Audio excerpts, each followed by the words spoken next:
Guess who? It's Karen CROZIER again. The miracle person. If you don't know who I am yet, you will. And if you're in medicine research and you don't know who I am by the end of next week, you're an idiot. Okay, let's see. It must have been late 2009.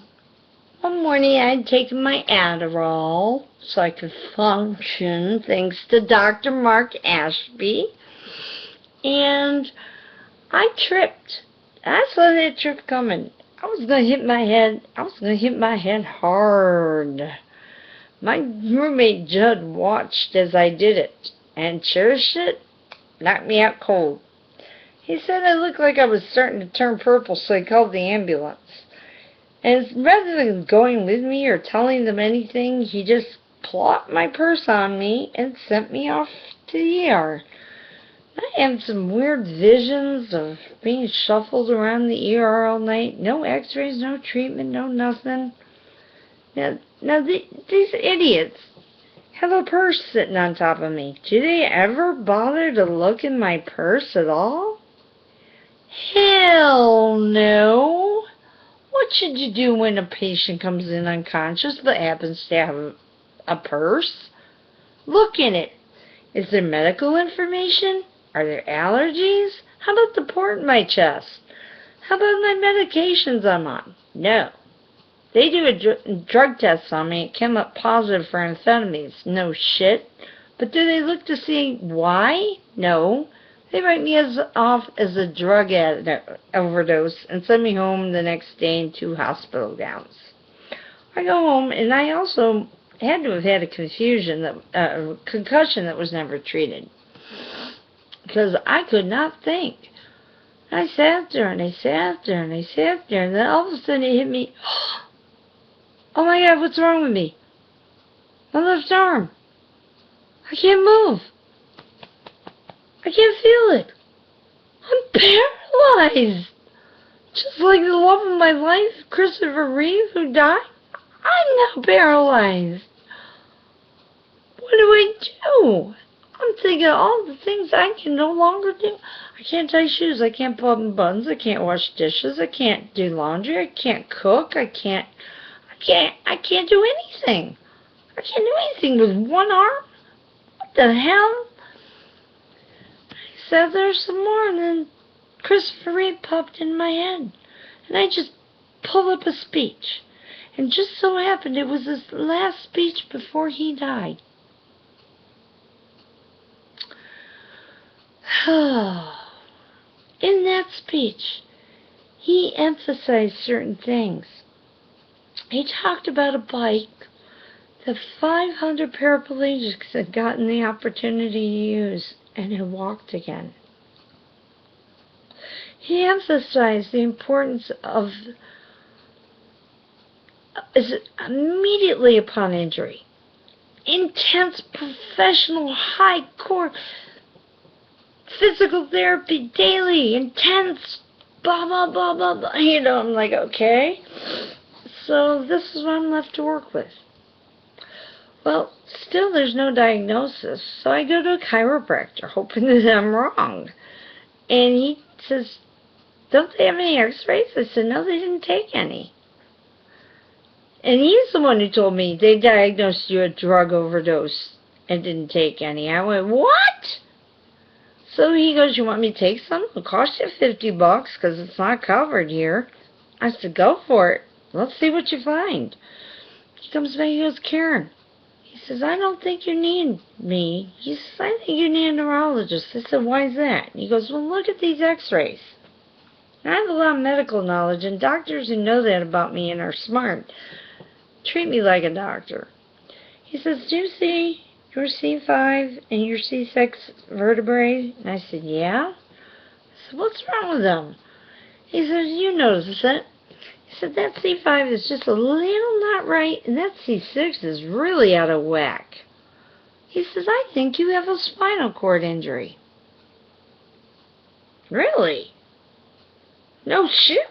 I might really be paralyzed from a spinal cord injury, I'm finding out. Okay. So I go to a neurologist, Dr. Scheidel, Dr. Quack, quack, quack, quack, quack, quack, quack. I said, Dr. Scheidel, I really want to type.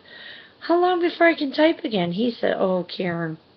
He says it will take at least 5 years of intense daily physical therapy and or surgery to remove whatever's stuck in your spinal column before you can even think about typing again. I'm like, boy, that sucks. I went home and I thought about it some more, and I thought, let me watch that video again.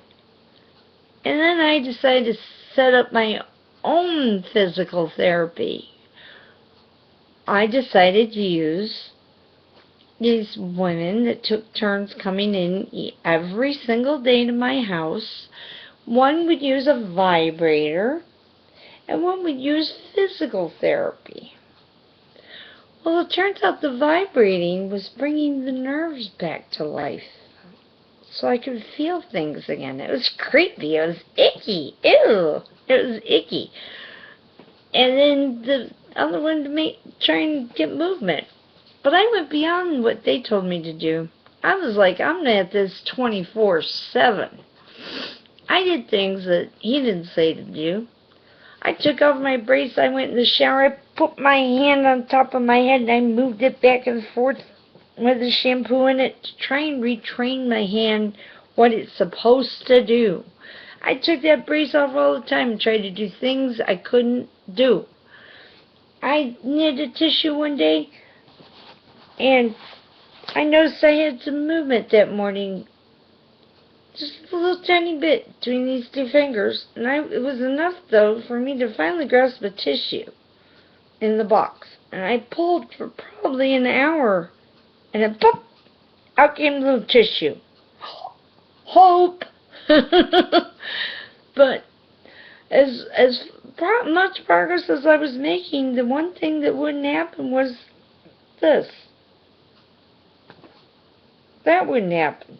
I'd go like this, it'd go like that. Over and over.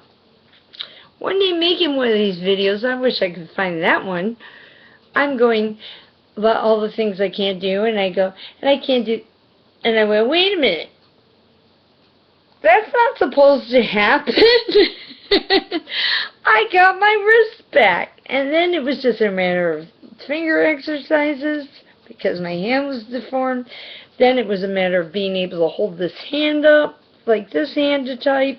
Within 6 months, I could have typed that idiot a letter, 60 words a minute, going, Dr. Quack, quack, quack, quack, quack, quack, quack. And like, before you're going to practice neurology, why don't you find out more about it so that you don't give somebody else who isn't like me, who doesn't have whatever it is about me that makes me different, to go and try new and different things other than what you give them as a grim prognosis. You know, you tell them crap. You need to go get educated before you tell people shit like that, you idiot. But somehow, okay, maybe a spinal cord that's completely severed won't heal. But even Christopher Reeves wasn't completely severed, and he got a lot more of himself back than I thought from a video I watched the other day. I couldn't believe it. They're even talking about him standing in a pool, lifting weights and stuff. I'm like, are you serious? He got 70% of his feeling back? I had no clue. I had no clue. Finding a cure? I got your freaking cure. Yes, it's immediate. Massage, vibration to bring the nerves back. Therapy, movement. Not just movement like that, but make whatever's paralyzed do what it's supposed to do yourself until you retrain it and somehow maybe bypass the spinal cord altogether. Because when I went into the hospital, oh my, I went all over town not feeling good, not knowing what was wrong, but knowing I needed to be in a hospital.